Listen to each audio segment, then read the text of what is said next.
ऐसा है ना, तेलंगाना का जो कांग्रेस का अध्यक्ष है,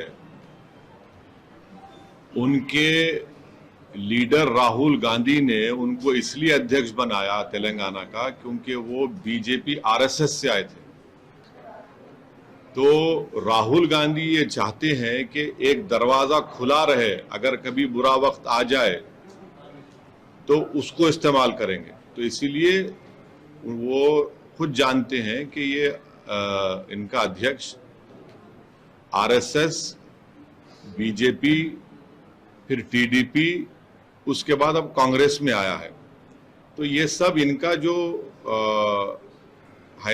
इनकी जो हिस्ट्री है वो वाकिफ है राहुल गांधी और पूरे कांग्रेस के नेता, इसलिए उनको बनाया गया है। और जो आरएसएस से खुद आता है, जो बीजेपी में था, वो आकर अगर हमको उंगली उठाएगा तो गलत है। वो खुद बीजेपी आरएसएस के हैं और इनके लीडर जानते हैं इनका बैकग्राउंड क्या है। आज भी उनके ताल्लुकात बीजेपी आरएसएस में है तेलंगाना के अध्यक्ष के। सर, मैनिफेस्टो जो बीआरएस का हुआ है, तो आपने देखा था, तो कैसे देखते हैं? देखिए, हमारी पार्टी ने जो फैसला लिया है वो हम पहले भी बोल चुके हैं, अभी भी बोल रहे हैं कि जहां कहीं भी एमआईएम के कैंडिडेट खड़े रहेंगे, हमने वहां की आवाम से, जनता से ये गुजारिश की है, अपील की है कि आप हमारे कैंडिडेट्स को अपना एमएलए बनाइए, और जहां पर हमारा कैंडिडेट नहीं होगा वहां पर आप केसीआर को तीसरी मर्तबा तेलंगाना को मुख्यमंत्री बनाइए। अब जब इनका जो मैनिफेस्टो आया है केसीआर साहब का, इसमें जो आया है वो सबसे बड़ी बात यह है कि अर्बन, खास तौर से अर्बन एरियाज में एक गैस का सिलेंडर 400 रुपये में मिलेगा। तो ये गरीब के लिए बहुत फायदेमंद होगा। दूसरा ये कि जो वाइट कार्ड बोलिए या जो वाइट कार्ड होल्डर्स है उनको फाइन राइस दिया जाएगा। अब जो राइस मिल रहा है वो अच्छी क्वालिटी का नहीं है, फाइन राइस मिलेगा, तो इससे गरीबों को बहुत बड़ा फायदा होगा। तीसरा, उसमें जो उन्होंने कहा कि जो आसरा पेंशन है वो 3000 से शुरू होगा और 5 साल में 5000 हो जाएगा। ये बहुत बड़ा फायदा होगा उन तमाम गरीबों के लिए। और चौथा, जो पीड़ित महिला है, जो गरीब महिला है, उसके लिए वो कह रहे हैं कि 3000 रुपये का गरीब महिला को फाइनेंशियल असिस्टेंस देंगे। मैं समझता हूं कि ये बहुत बड़ा फायदेमंद होगा उन गरीब परिवार के महिलाओं के लिए। पांचवी बात, वो ये कह रहे हैं कि एक इंश्योरेंस बीमा बनाएंगे।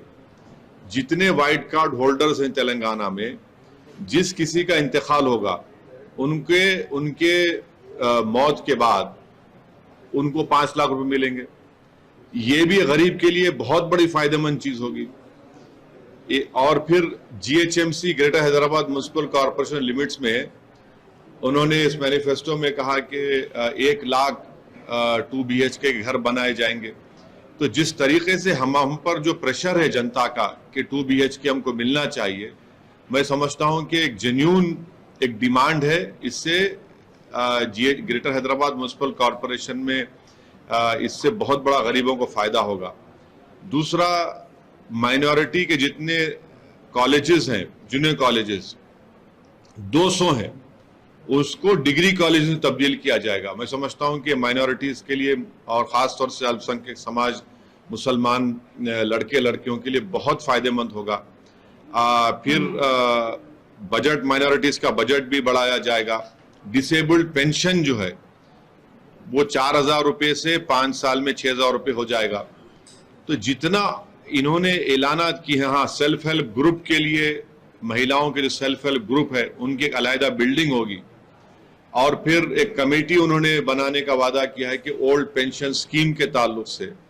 तो ये जो इम्पोर्टेंट इन्होंने बातें अपने मैनिफेस्टो में रखी है, और मुझे यकीन है कि तेलंगाना की जनता, खास तौर से चाहे वो गरीब आवाम हो या इकोनॉमिकली वीकर सेक्शन हो, दलित हो, अल्पसंख्यक समाज हो, किसान हो, उन सब के लिए मैं समझता हूं कि बहुत कारआमद साबित होगा और इससे यकीनन दोबारा केसीआर तीसरी मर्तबा तेलंगाना के मुख्यमंत्री बनेंगे। अब फर्क ये है कि ये देते आए हैं पिछले 9 साल से, तो जनता में इस पर एतमाद है, भरोसा भी है कि भाई ये 9 साल में इसने किसानों को दिया है, किसानों का बीमा शुरू किया जिसको मोदी जी ने कॉपी किया। तो ये एक बहुत बड़ा ट्रस्ट फैक्टर है जो अवाम में एक एतमाद है कि हाँ, जब हमको 9 साल में जो मिला है अब इससे और इम्प्रूवमेंट होगा।